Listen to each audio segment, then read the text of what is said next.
Hey everyone, and welcome back to the channel. Today, we're rediving deep into one of the most haunting and debated moments from A Quiet Place Part 2. You know the one I'm talking about. That faint, chilling whisper that crackles through the radio. You're not alone. For the longest time, many of us, myself included, believed this was a message from a living survivor, maybe someone from that mysterious island community. But what if I told you that whisper wasn't from anyone alive? What if it was something far more poignant, a ghostly echo from the past? Let's break it down, because the evidence is pretty compelling. First, let's set the scene.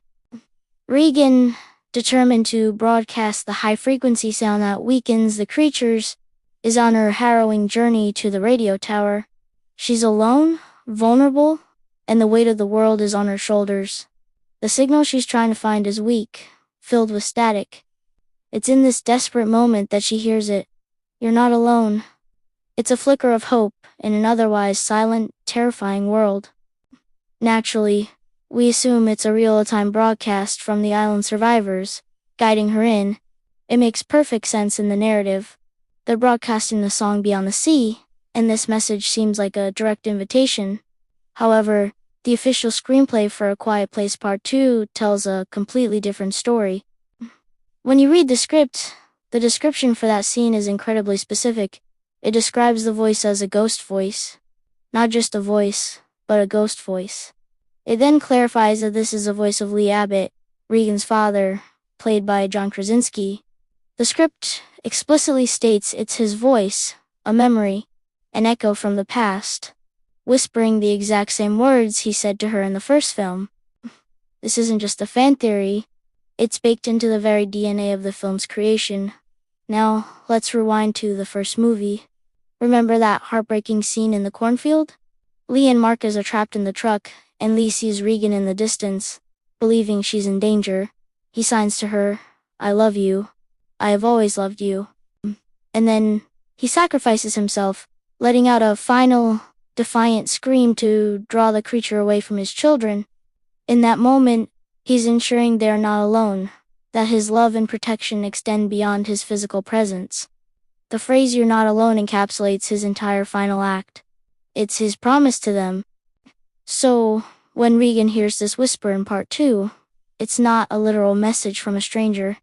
It's an auditory manifestation of her father's memory. It's her own mind, her own heart, conjuring the strength and reassurance her father gave her. Think about it from a psychological perspective.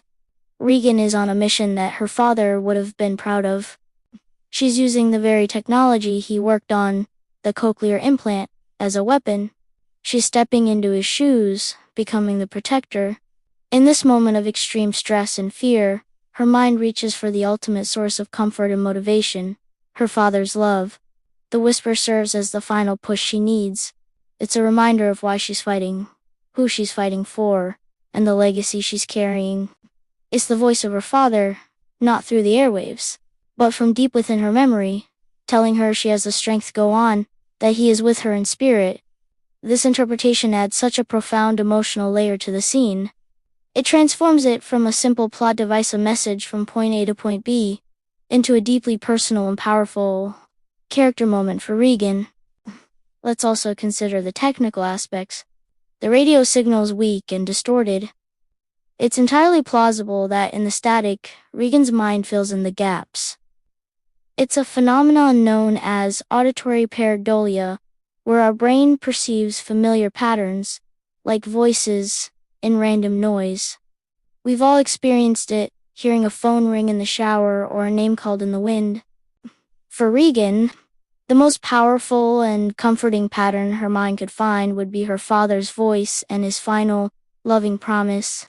This ghost voice concept also ties beautifully into the film's broader themes of family, memory, and legacy. The entire sequel is about the Abbott family carrying on after Lee's death. Evelyn is protecting, Marcus is learning to be brave, and Regan is taking direct action. Lee's presence is felt throughout the film, from the flashback at the beginning to the lessons he taught his children. His sacrifice wasn't just an ending, it was a catalyst. He lives on through their actions and their love for one another.